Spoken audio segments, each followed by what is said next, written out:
औंढा नागनाथ तालुक्यातील नागेशवाडी येथे आदिवासी समाजाच्या प्रमुख मागण्यासंदर्भामध्ये आदिवासी समाज बांधवांच्या वतीने रास्ता रोको आंदोलन करण्यात आले। हा रास्ता रोको सामाजिक कार्यकर्ते गजानन काळे यांच्या नेतृत्वात करण्यात आला।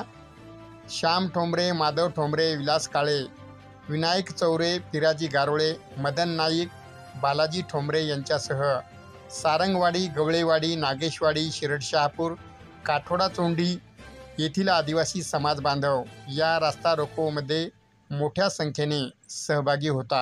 आज नागेशवाडी येथे सकल आदिवासी समाजाने रास्ता रोको आंदोलन केलेले आहे। या रास्ता रोको आंदोलनामध्ये गवळेवाडी, शिरडशहापूर, नागेशवाडी, काठोडा चोंडी आणि सारंगवाडी येथील पूर्ण आदिवासी समाज या रस्ता रोको आंदोलनामध्ये सामील झाला होता। या आदिवासी समाजांच्या प्रमुख मागण्या म्हणजे अशा की जे आदिवासीच्या आरक्षणमध्ये इतर धनगर जात किंवा इतर कुठल्याही प्रवर्गास सामील करून घेऊ नये आणि आदिवासींचे जे विद्यार्थी आहेत त्यांची जी भरती रोखलेली आहे 12,500ची जे स्पेशल भरती आहे ती स्पेशल भरती लवकरात लवकर काढण्यात यावी आणि औंढा येथे आदिवासी मुलांचे शासकीय वसतिगृह लवकर सरकारने मंजूर करून तिथे शासकीय आदिवासी वसतिगृह उभारावे हे आदिवासी समाजांचे प्रमुख मागण्या घेऊन आज नागेशवाडी येथे सकल आदिवासी समाजाने रास्ता रोको आंदोलन केलेले आहे।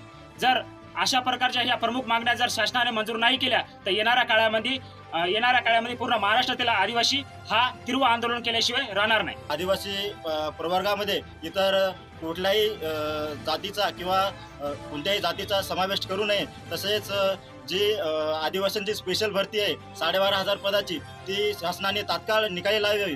तसंच औंढा नागनाथ तालुका या ठिकाणी आदिवासी मुलींचे वसतिगृह उभारून तिथे एक नवीन इमारत आदिवासी समाजातील मुलांना उपलब्ध करून द्यावी। अशा विविध मागण्यासाठी आज पूर्ण सकल आदिवासी समाजातर्फे इथे मोठ्या संख्येने आदिवासी समाज रस्त्यावर उतरला आहे।